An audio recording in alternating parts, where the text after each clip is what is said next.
Hello, everyone, and welcome to another Adobe Live here in the UK at midday, where today I am joined by my new friend, David Glissmann. How are you doing, David? I'm fine. Hello, hello. It is very good to see you here, and we'll find out a little bit more about you in just a moment. But first of all, people, if you are watching on YouTube, that's not the right place to be. No, no, no. That's not the channel you are looking for. You're actually looking for behance.net/Adobe Live, where you can come along, join in and chat with the community and ask questions of myself, Tony Harmer, and my Yes. fab guest, David Glissman, who today, what are you going to be doing with us today, David? Just before I give a shout out to the community, what's going on today? Yeah, we are working on some 3D scenery, some basic stuff, some working with building blocks in 3D, basically. Cool. That's the plan for today. I like it. Sounds good. Well, David, here in the UK, we have one of the best communities in the world. We really do, because we have people who come here for almost every, if not absolutely every session. So I'm just going to give a shout out to some of those people. Hi, Vikram. How you doing? Hi, General Kenobi. Hi, Suni. Some guy, Tim, in the background. Don't know. It keeps popping up. Hey, Angus. And there's another guy called David Glissman. Wow. Who would think? It's twins. Hi, Jack. How you doing? And Sean and Katerina Galana. Oliver's here. Hey, Oliver. How you doing? Lee's here. Stuart's here. Amazing. Jane's here too. All of the usual suspects. Welcome, welcome, welcome, everyone. Right, David, as they say, shall we get amongst it and get stuck into what you're doing? Do you want to give us a little bit of an intro first to who you are and what you do? We can do that, of course. Yeah, let's do that. Yes. I am prepared for that as well. Nice. Of course, it's also the first time that I'm on the English stream today. Well, welcome. So, yeah. That is very nice of you. Thank you very much that I am being here today.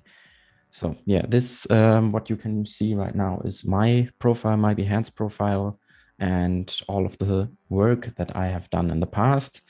Most of this stuff is either personal work or from university, and yeah, just covers different aspects of the design spectrum, I would say, from photography over lettering to 3D work and also graphic design. So for anyone that is interested, I highly recommend to check out the projects in detail, because there's a lot to see. Absolutely. Yeah, let me just show something that we have done before in the German stream, for example, that we have covered there. Some poster designs that we have seen and worked on, also very colorful, of course, and I mean, as you can see, and fabulous. There's a lot of stuff going on, and the further you scroll down, the more new stuff gets in there, since at some point I started to also animate them. And of course, today, because I haven't preloaded it, it takes a while. Yeah. But no, it's all good. I love the colors. Makes you scroll slower and appreciate every single one. Absolutely. Oh, that's so cool. Yeah. Here, for example, that's one poster that I have also covered in one YouTube video, not in a stream, but where I've talked about a little bit the behind the scenes, how I set this up, for example. And yeah, there's motion posters are becoming a huge thing, aren't they? Yeah, definitely. Really in demand. Definitely more of a bigger deal now than, I guess a few years ago. And yeah, I have combined the graphic design aspect with 3D stuff and also with motion. Yeah, as you can see. And just a lot of experiments mostly. I'm just having ideas and trying new stuff whenever it comes up to my mind, and if I find something, for example, that looks like, oh, that is maybe something that I could do, I just go into After Effects or Illustrator and just try it and see if it works out. Nice. Some of the posters also don't end up here, but there's plenty now, and also a second series. But yeah, for everyone interested in that, check that out. Well, for Tim will drop a yourselves. link into your Instagram into the chat, so for everybody's Yes. convenience. So excellent. So you can check that out. Yep. They That is very nice. the colors there remind me of an account I follow called Signal Noise. Do you know the studio Signal Noise? They do a lot I'm just of trying to think. I'm not sure actually. Yeah, Might do a be, lot of but strong I 80s don't- colors. Yeah, I haven't really have it in mind right now. Yeah, but no, these are fantastic. Love it. That's kind of a thing that I have been going on for a while now, for the several past years, I think, that I have just used colors a lot in all of the works I did. And why is it so slow today? That's really... Well, no, the internet's just at a bank holiday weekend, so it's kind of, it's just waking up, really. Yeah, it's been maybe that's been watching Netflix all night. That's the issue. Yeah. But I think it's pretty obvious. There's a lot of color going on in the stuff that I do, and I'm just doing abstract stuff like this, for example, where I just work with textures and colors and all different kind of shapes and forms to create scenes, for example. And sometimes I just get inspired by emojis, for example. In this case, I just took the cake emoji and turned it into 3D, and at some point then I turned it also in just this jelly-like metal thing that is probably not really healthy to eat. Yeah, but great to look at. Yeah, I guess so. It's a feast for the eyes, as we would say for here. the bananas as well. Very, very glossy, very shiny, probably out of porcelain. Not so nice, but it looks good, I think. And yeah, some lettering works, for example, in this project. This was just a little teaser that I did for another project. I'm not sure if we'll be able to hear sound, but also I'm not sure if it will load. Yes, it will.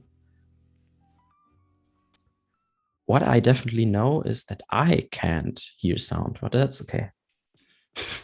Yeah, I mean, the sound won't come across because we didn't actually enable that option when we started. But that's fine, because I mean, this will encourage people to take a look at this later on in their own time. So that's really good. People loving it, by the way. That is very great. Thank you very much. This this is amazing, says Katerina. Love the contrast. Nice, says Angus. Impressive, most impressive, says General Kenobi. Wow, says Katerina, following up on this. Yep. And even the live announcement on Instagram is a work of art. There you go. Nice. Yeah, that project was mostly an intro for also just a little presentation that I did a while ago in 2019, I think. And I just prepared this 25 seconds intro stuff for the projects that I did in 2018 and 2019. So that is what that was about. And it just shows a little overview over mostly the lettering and the 3D stuff that I did. Yeah, and what we are going to look into today is inspired by this project that I call 30 Minutes. Okay.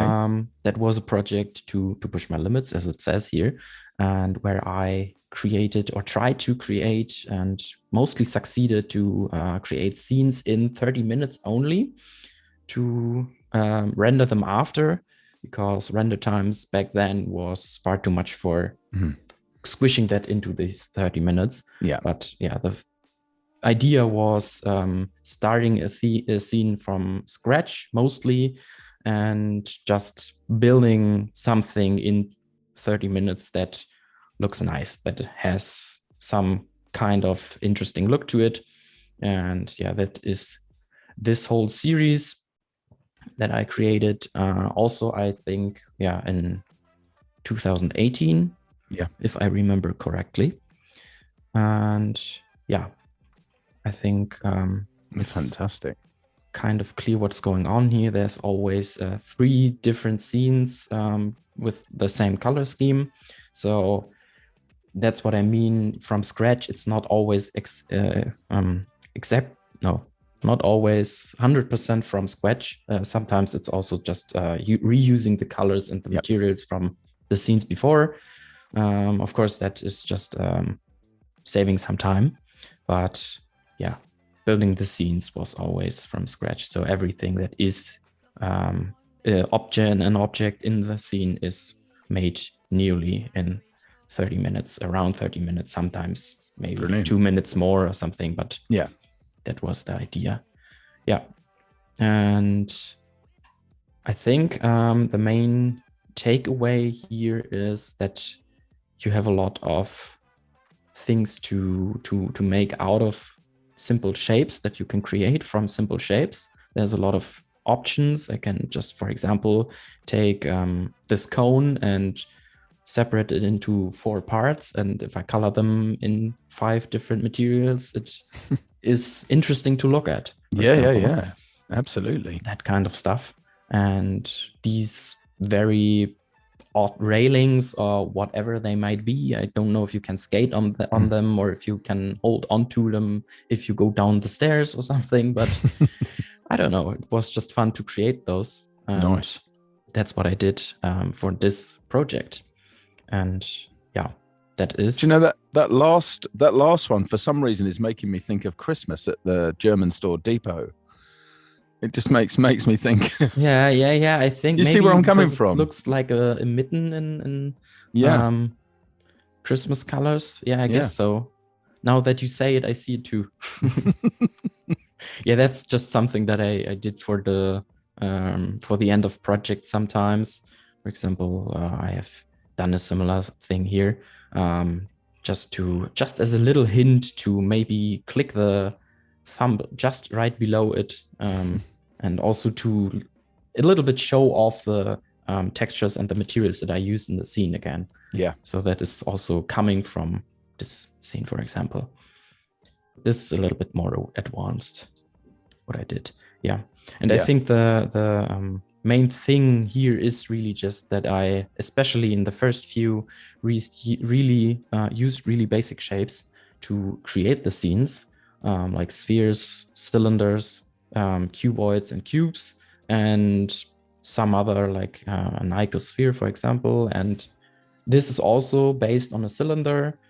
And for every program that has the option to manipulate base shapes, this is also fairly easy to do, to just cut out a little bit. Yeah, just a Boolean operation there with another cylinder and a rectangle, right? And a cube. Yeah, for example. Yeah, and there's just a lot of things that you can do if you get the base tools, I guess. Yeah. So I will also just wait. I guess we had the overview so far. So just, does that work? Can we see that on the? Yeah, we can. Yeah. We're getting the whole thing. Very good. Okay. Absolutely. Yeah. We have these, of course, and this is what I was trying to mainly focus on. Really these base shapes and what we can do with those. For example, using the cubes to stack them on top of each other, just in a way that is maybe not perfectly realistic, just because you can do it in 3D and it's interesting. And more interesting maybe than just stacking them in the usual way. Yeah. So that's what I did in these scenes. And I just have a little comparison between what you can achieve in Dimension and Blender, for example, or other tools, whatever you want. Today we will also use Dimension. And this, for example, is just by using a so-called HDR image that is just a map to get the lighting around these with these, I don't know, these lights. Now, that's a question I was going to ask you, because Annika in the chat was saying she loves the renders, the lighting is brilliant. I was going to ask if you're making your own IBLs, image-based lights. Are you? I don't usually use image-based lights so much. I just use the lightings that you can use in a 3D program that you can just throw in. And I'll just also talk about that, how light affects the scenes, for example. So in this case, that is a little bit of a comparison how the outcomes can look in Dimension and Blender. It's pretty similar. That was the idea here. To make it look similar, and maybe the comparison here is a little bit more Contrasty. shows that's it. a little bit more. Here it's a little bit harsher. And yeah, I just try to replicate this kind of light in dimension. And that's also the first tip that I can give you. If you have something where you where you look at and see, wow, this is a very great setup. I like the lighting a lot. Look for exactly these kind of spheres, for example, these or these materials. Basically, if you have something that is highly glossy, you can see there's a light here, there's a light here. This one is a little bit more on the left side of the sphere, so it's probably really far to the left side of the scene. And this one is a little bit in front, so that you can see it ends kind of around here.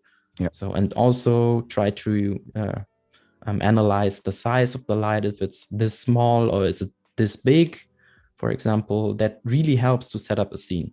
And yeah, good tip. Then we have a little comparison. What happens if you just make the lights pretty bright? This is what happens in Dimension. This is what happens in Blender. Wow. You can see a little bit of a difference here, and here is just the difference that it is rendered differently in a different way. I'll not get too much into details, but just a quick thing about that. We have basically like a scale from 0, as in pitch black, no light at all, to kind of infinity, very, very bright sunlight, or I don't know, explosion of the sun, something like that. And how do we make that visible on the screen? We can't really, of course, so we have to use what the monitor can show. So as in 0, nothing, and 1, the brightest that the monitor can get, fully white, and kind of have to squish that, scale it down into scale that down. And the normal is basically just clamping everything that is above 1 and just showing that as white. So everything that is whiter than white will just completely be blown out. Just not make any difference.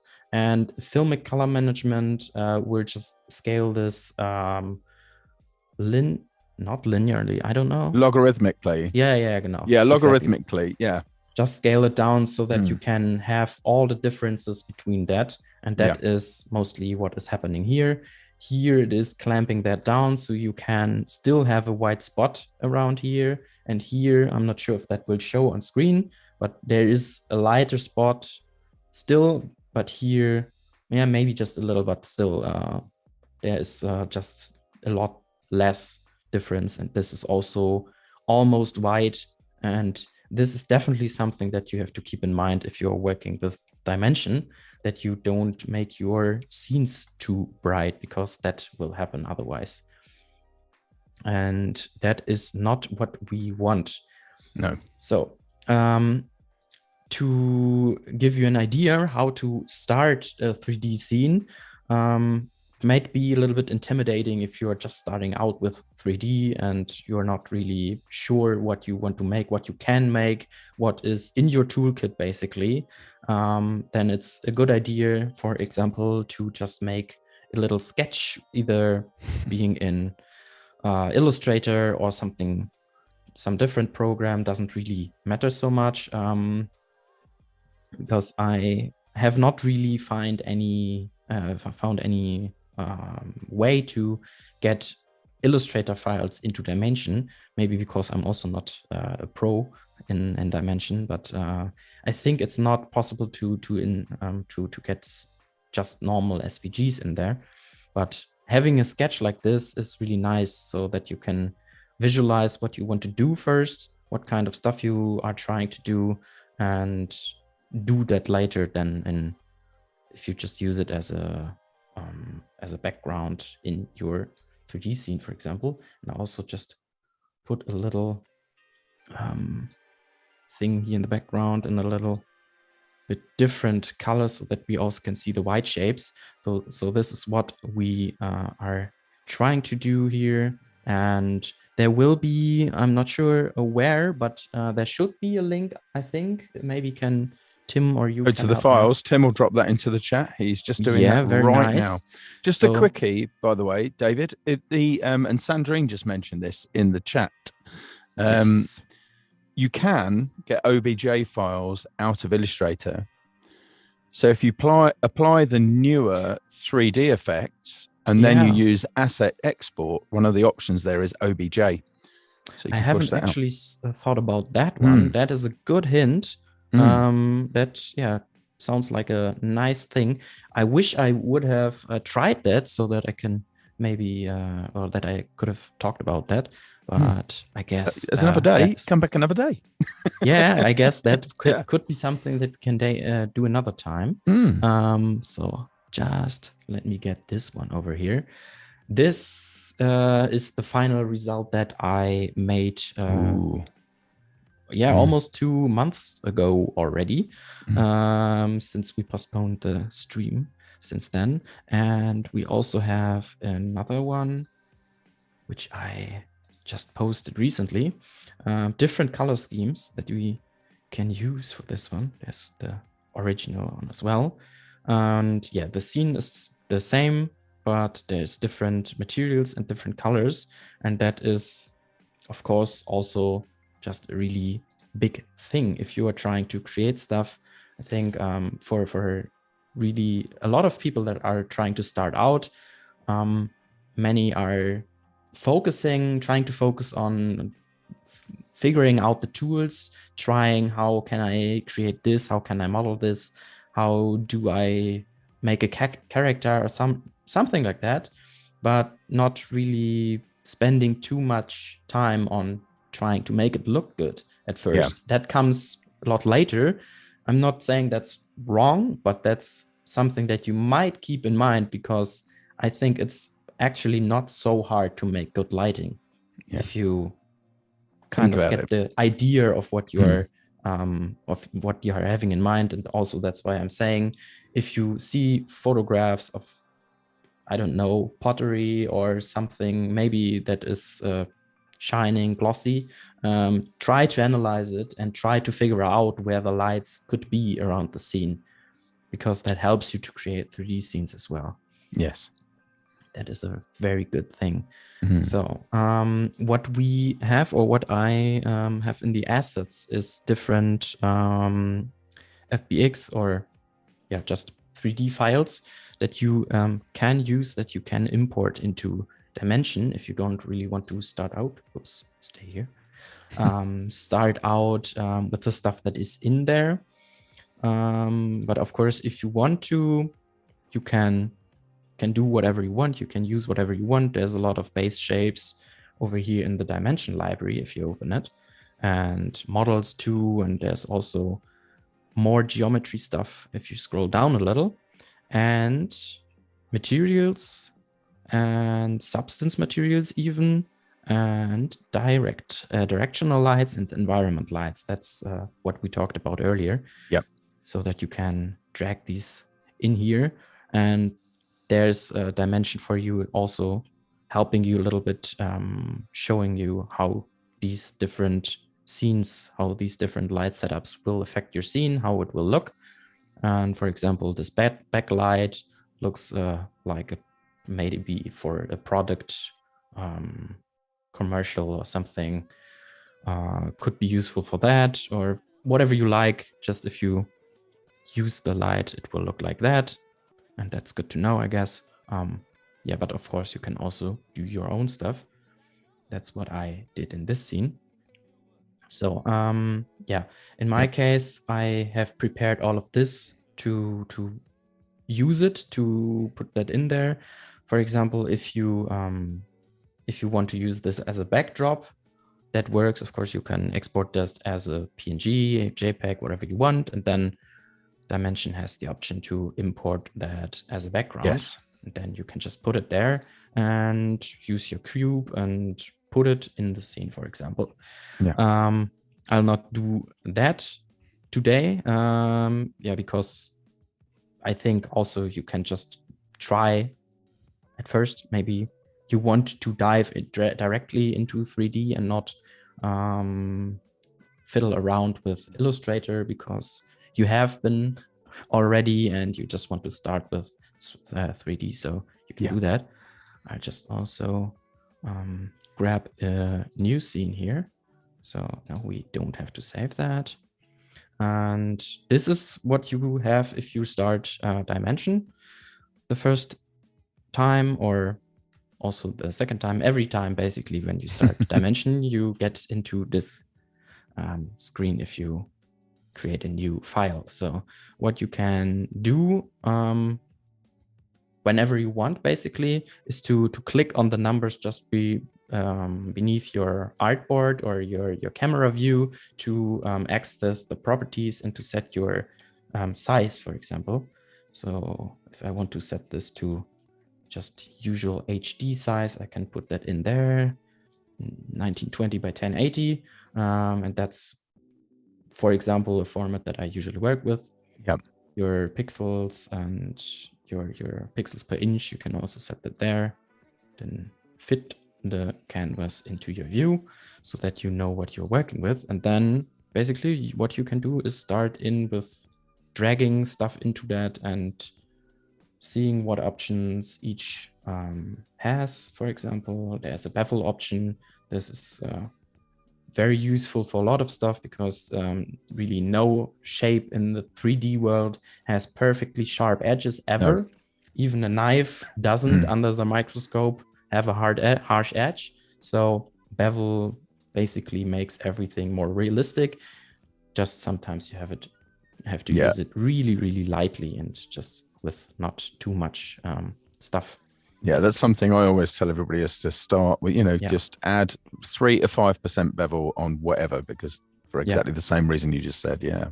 Then you have all the controls here. For example, everything that is related to the object will show up here, and you can just use all of these different sliders. It will also tell you what it does. You can scale it on the y-axis, and you can scale it on the z-axis, for example, of course, and so on and so on. Rotate it. Of course, Command-C, Control-Z will get you back to your previous step, and also move it around in the 3D scene so that you can place it wherever you want. And yeah, that is just good to know.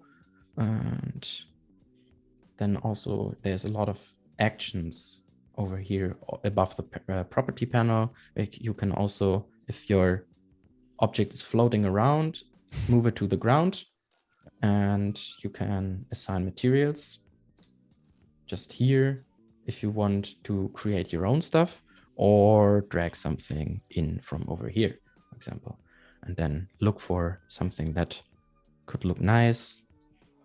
A lot of different stuff that we can use. And if you want to import the stuff that I use, for example, I guess, of course, you need to download it first, save it somewhere, and then you can use Control-I or File, Import, and 3D Model, Control, Command-I, and then you have your library, for example, and put that in here. Now you can maybe see over here, in this case, there's a little dot showing you that the model that you just imported is out of your current artboard or your current view. So if you tap on that, if you click it, then it will go to the location of this cube. Oh, also, I haven't really talked about the movement in general. So right click will invoke the, what is it, orbit tool? Yes. Also shortcut 1 on your keyboard will invoke the orbit tool so that you can move around your object. And then the middle mouse or button 2 will just go to the pan tool so that you can move yourself basically in the view. And scrolling will let you zoom. I think that's pretty normal, pretty, not too new to anyone that has worked in any other Adobe program. And the shortcut for that is 3 on your keyboard. So, and you can zoom in and out. And if you really get lost, there's 2 things that you can do. One is F. If you select something with V, then you can press F and it will do the same basically that we just had. Place it in your view, frame it. That is a good thing to not get lost basically. And then the other thing is, how do we save a camera view? How do we get back to what we want to render out then in the end? There's some things that you can use just normally, that is with Alt and 1, 2, 3, 4, and so on. You can use different views like top, bottom, straight from the front, from the right side, and so on.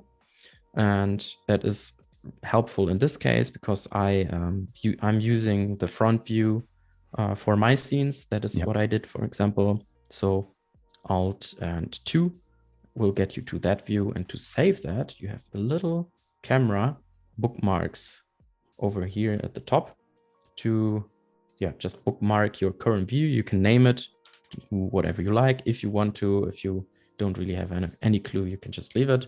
And there's a little home, a little house. That just means that is your home view or your current view. And to get back to that, you can use the shortcut Control or Command B, which will also be able to, which you will able to see with the little dot menu in the corner, so that you can back to that even if you get lost and forget about that.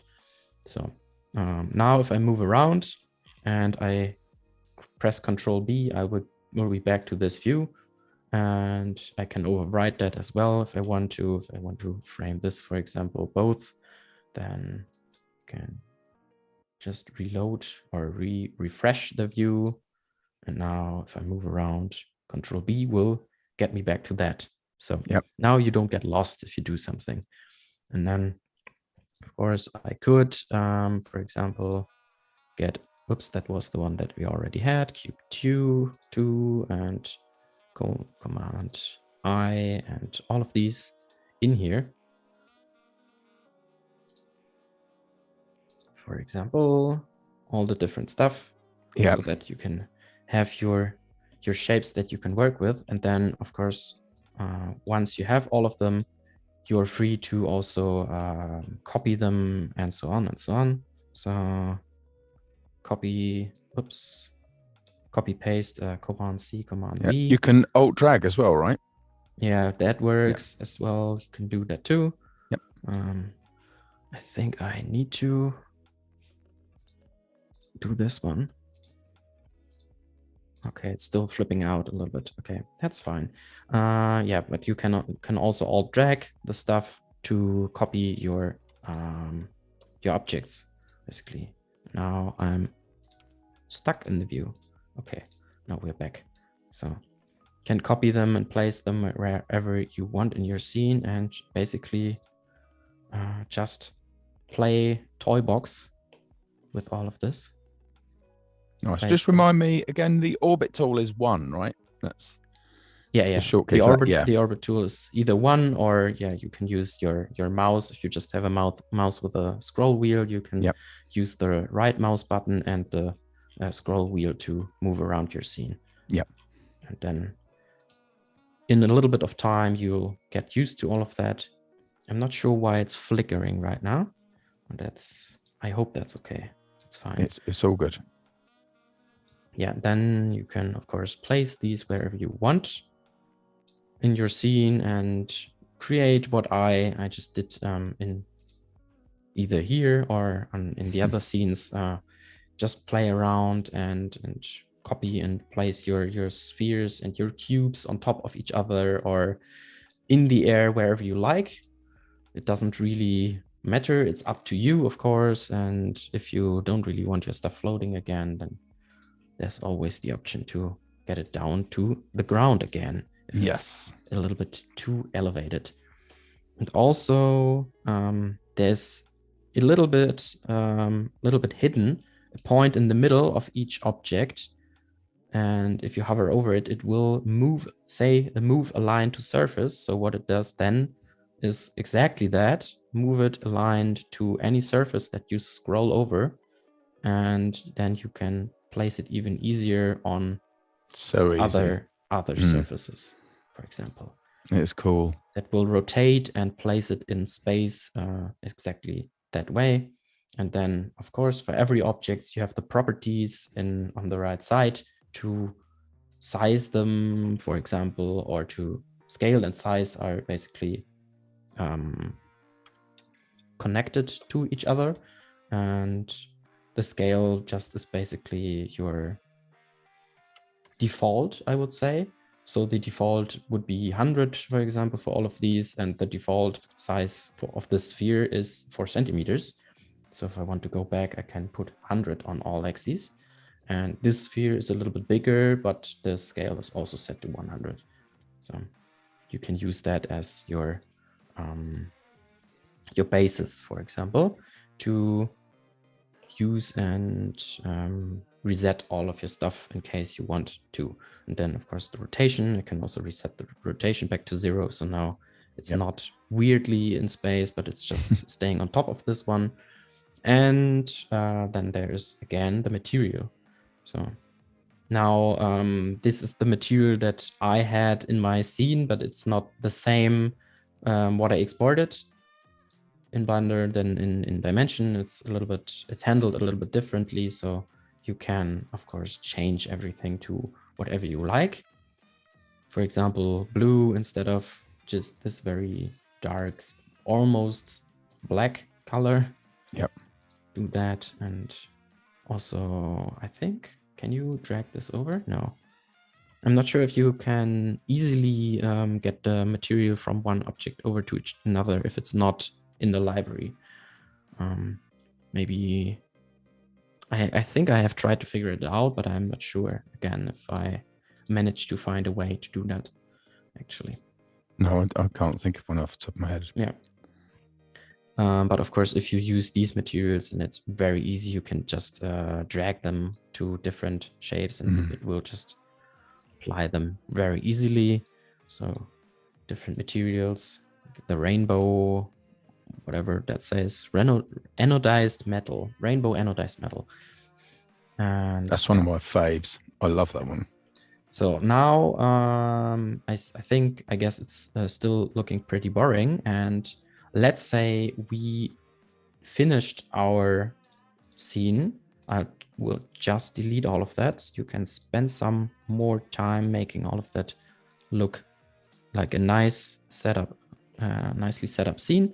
And I will just get the full scene into it, which is also in the assets if you just want to play around with that. Whoops, that was not right. I did something wrong. Let's try that again. The color 2 from 28th of March. And oh yeah. I sadly, let's remember F to frame everything. Sadly, I have also included this part that is not on purpose. I apologize for that. So that is a little bit messing up the scene. There's no apology necessary. It's all good. I love that you've got a backdrop there. It's excellent. Yeah. Another thing about that, if you want to search for other stuff, like, for example, a backdrop, the Adobe stock library with 3D, set to 3D, also allows you to get like this kind of backdrop that I used. I made it myself, but you can also use this one and just download it to your library and search for a lot of Colorama. Fantastic. Yeah, a lot of other stuff. If you have anything that you find interesting, you can also use this kind of stage disk, for example, or whatever you want, basically. Just try everything because everything has its purpose. For example, especially these kind of stuff will just bounce lights off the ceiling, for example. So you just have some natural reflection light in your scene, and that's worth looking into. But this scene features one as well. So now everything currently is one object basically, and that is because I imported it as one object. So what I can just do is to ungroup all of this by Command Shift or Control Shift G. I think also pretty Yep. known shortcut. And now I can just delete this circle and drag over all of this, for example, and frame it again. So now we have a little bit of a nicer view of this final scene. And that is not what I wanted. Let me just turn this off, for example, for a while. Okay, and I think I still don't really want to have my backdrop in there. So I will just select the outer pieces so I can focus on this one. And as you notice, it will still look pretty boring like this because we are not in the rendered view mode currently. And to change that, also again, there's no camera. Or I guess we have a camera saved, but that is not really a nice camera because it's little in this area. So I'll get back to this and just frame it like this and reset this camera view so that I can back to this. And now, of course, how do we make it look better? How does it look better? The button just right beneath the camera icon will invoke a render preview or toggle between the rendered preview and the normal scene. It's so fast. That render preview is really quick and so dynamic. And yeah, now you can see some shadows going on and some lighting, some reflection of the ground on the white sphere, for example, and everything like that. What I do not have in here is currently some glossy materials. Or for example, in this case, it seems to actually update everything. So if it has already the same material, it works. And if you just make any changes to that, then it will show up on all the different objects. So that is also very nice if you have set up the same stuff in the same way. Now I can also make some of these glossy so that we can see what lighting is going on. So currently we have this kind of lighting. There's like a ceiling light, and there's, I don't know, some light, some kind of softbox in the background or in the foreground basically, but looks like the background, of course, in the reflecting sphere. Let me just get some more color out of this as well, not having it purely black. Nice. I had two friends that worked on the renderer for Dimension, Guillaume and Vanessa. Yeah. If either of them are watching, hi. You never know. Yeah, and you never know. And sometimes if you just mention people, they will show up 2 minutes after. Oh, well, I haven't seen Vanessa because nobody's seen anybody much for the last 2 years, as you well know yourself. But my friend Vanessa, last time I saw her, she was about to go on maternity leave. And by now, her little one will be at least 2. So, you know.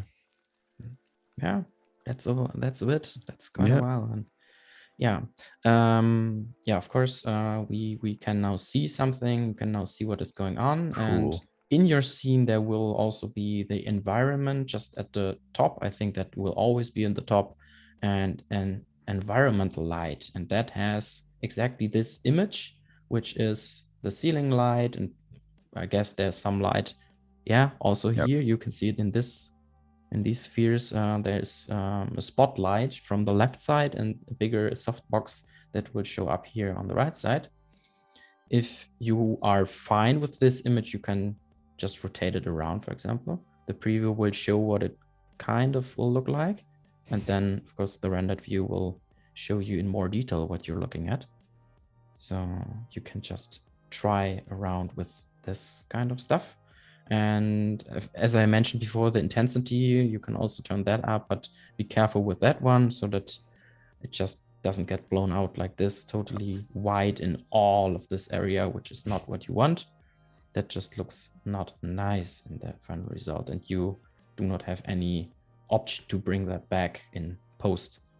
Or I guess you can paint it in, but who wants to do that? No, absolutely, yeah. It's a lot of work, yeah. So I think for these standard ones, 100% intensity is pretty much fine. You don't need to change anything about that. And if all of this is too much, for example, I can also just go to these different tabs and click on images, lights, and so on, so that I can only see lights. And I think, yeah, just double clicking will change the light, at least if I have it selected or something. I'm not sure, actually, if that will always do the job. Yes, you can always click it and it will change your lighting. And you can see some of these are darker than others. Some of them are lighter, also because they just, yeah, have more light options or more sources of light in the scene. So that will heavily influence everything that you see. So this outdoor scene from an ice lake at, I don't know, dawn or something, is just very dark. You can see a little bit of the sky in these reflections. But other than that, I guess it's too boring for this scene.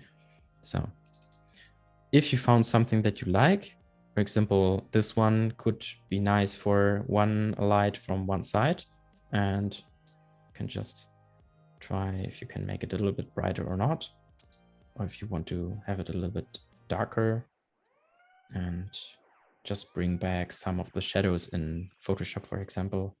Then, of course, the rotation again. So Nice. we have one light. I'm just going to mention, by the way, to the chat here and anybody watching, that if you're going to go ahead and use primitive shapes or whatever else to make your own scenes in Dimension, pop them onto our Discord. We have our own Discord. Tim's just dropping that into the chat now. Be great for us to see what you're making after watching this. Be fantastic. Yeah. And then also, if that's not enough, which in this case, obviously, or for me, it definitely isn't because it's still too dark, you also have the directional lights where you can just put in a single light and that will just put into your scene. Now I double clicked and we have two, but these also will show up in your environment, and then you have a directional light. You can also control rotation and the height in this case, for example, so it's more flexible. You can put it on top, you can put it to the side, you can put it at the bottom. Just make it a very dramatically lit scene, for example.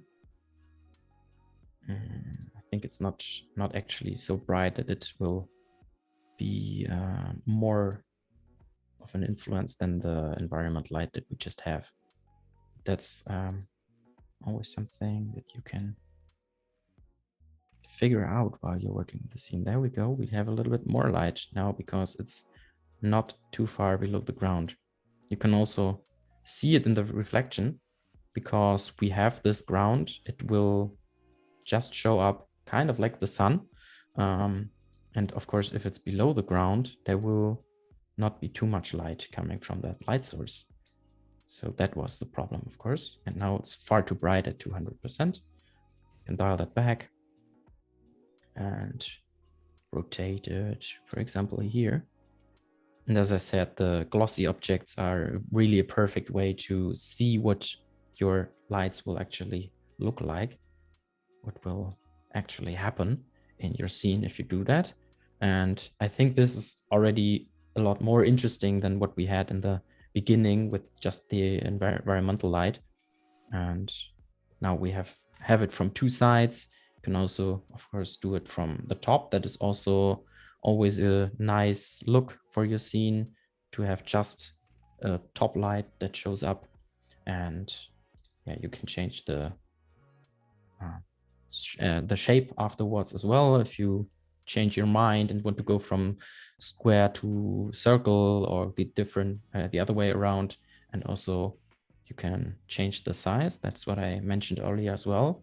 Of course, a bigger light will make more soft light, will be a lot softer, and vice versa. If you just change it to 1% or something, you have really harsh shadows. Yeah. So something that you can also work with and make your scene look unique and exactly the way you want. And then edge softness is kind of like an, I don't know, like a feathering effect, I guess you could say. So you can see that maybe a little bit better here. It will feather out the edges a little. That's what you get if you turn up the slider. So mainly, I think that mainly affects your reflections actually, and not the light so much. So if your reflections seem too harsh, you can just play with the edge softness, for example. And yeah, your aspect ratio, you can just make it, whoops, that is too little. Like a very tall and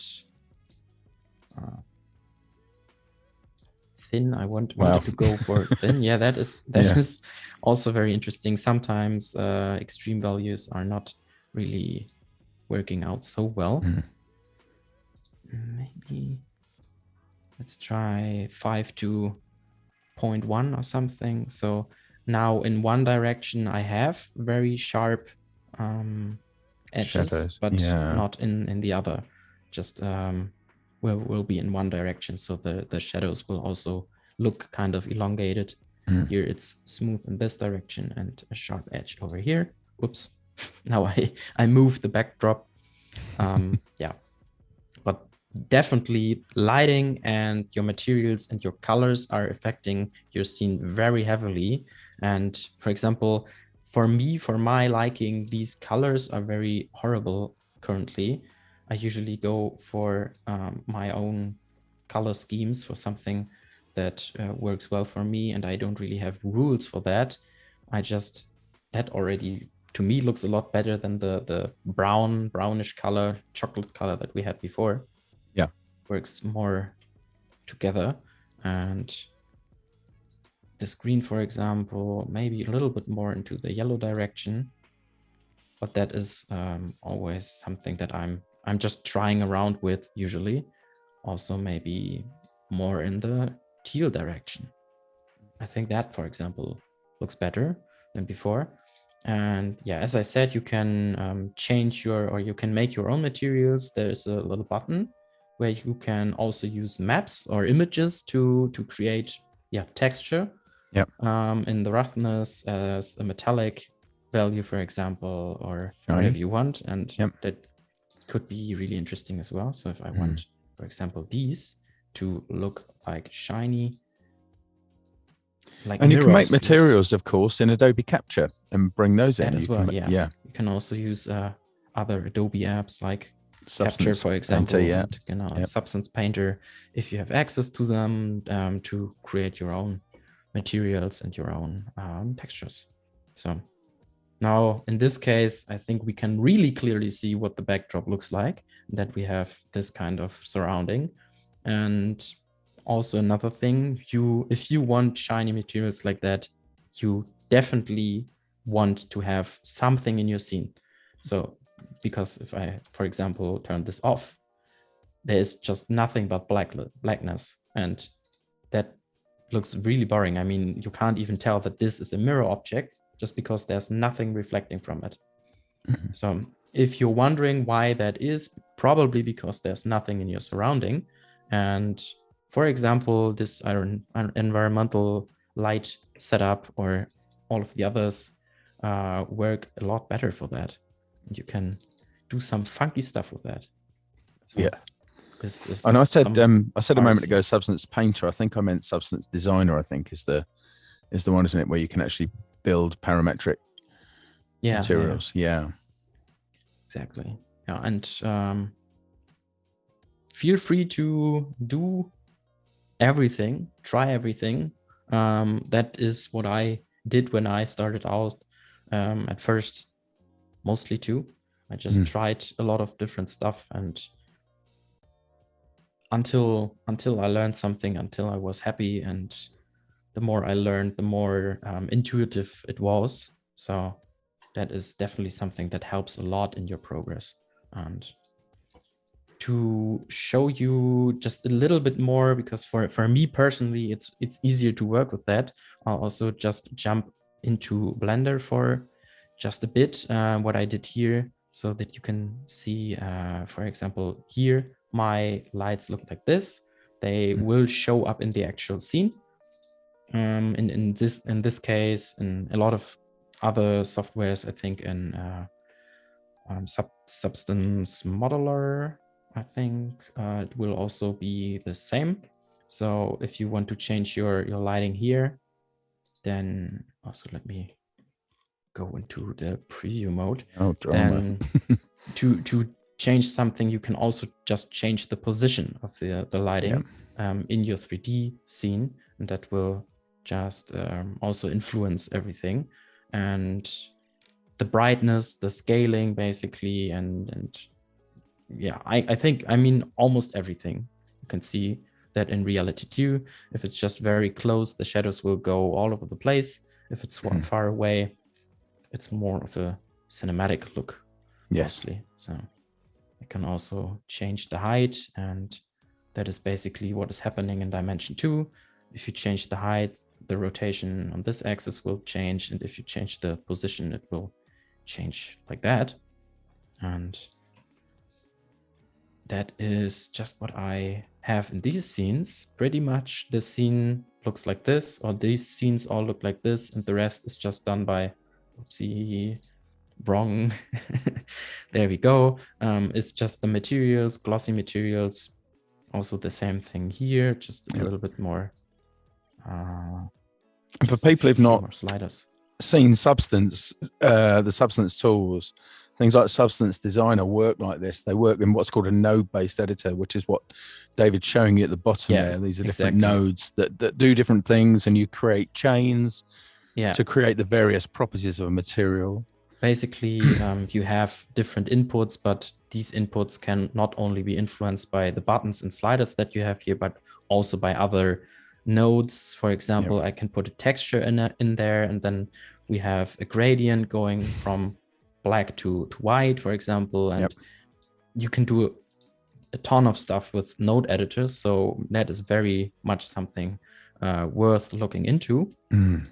And also, I can say I had a lot of, and I'm not sure, not really anxiety, but I just had a lot of issues getting into node-based stuff. But when I did, it was like, yeah, okay. I mean, there's just so much that you can do, and easy setups are really not so intimidating as you might think, actually. So, well, there are some fantastic tutorials from the Substance team to get you used to making materials in Substance. I've tried a couple of them myself. Really, really nice, gentle introductions to working with nodes and understanding the various aspects of material properties. Well, we are in the last couple of minutes, David. This has been fantastic. We'll wrap up in just a second, but before we do, everybody, it's time for Off. Off is this week, and we will be streaming from Thursday to Saturday from midday till 5 UK time. So there's tons of content for you to see. So plenty. Come along and join us on the off stream, where Tim will be having a whole string of guests that we're excited to see. And of course, all of our regular favorites will be there as well. Tomorrow, it's myself and Joe Allen. We're doing some more stuff in Animate with a tiny bit of InDesign thrown in. Curious. But for now, David, have you got anything you'd like to add before we close out for the day? Just something that I didn't really mention, but that of course is also something that you can do. You can not only choose colors for your materials and your objects, but also, of course, for your lights. And that is something that I also did in my scene, where I just had a very bright teal color on one side, on the left side, and a very bright orange or yellow color on the other. And that definitely makes a lot of a difference. If I turn these back to white, for example, it looks like this, and really sets a mood if I change them just a tiny little bit. So that is definitely something. Materials, colors, and your lighting very much are important to the look of your scene. And don't get too what am I looking for?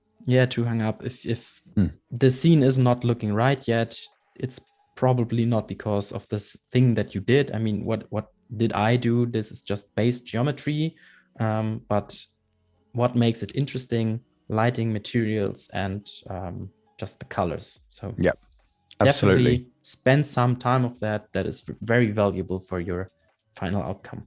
Yep, agreed. And I think also baby steps is a good way to put it, because nobody runs before they can walk.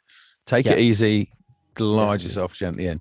Thank you so much for spending time with this. It's gone down really, really well, David, and hopefully we'll have you back sometime in the not too distant future to come and join us again. It would be really lovely to have you come back. Do you want to come back and join us again? Of course, very much so. And also Fantastic. we can do some other stuff, not only 3D, but I'm also very happy to show some 3D stuff and some 3D tips. So fantastic. Thank you very much. Right, everybody, for now, that's us done for today. I'll see you tomorrow. David will see you when he comes back next time. And don't forget, again, fab off streams from midday to 5 from Thursday to Saturday. I think I might have said Friday to Saturday earlier. Thursday to Friday. There we go. Take care now. Bye. Goodbye.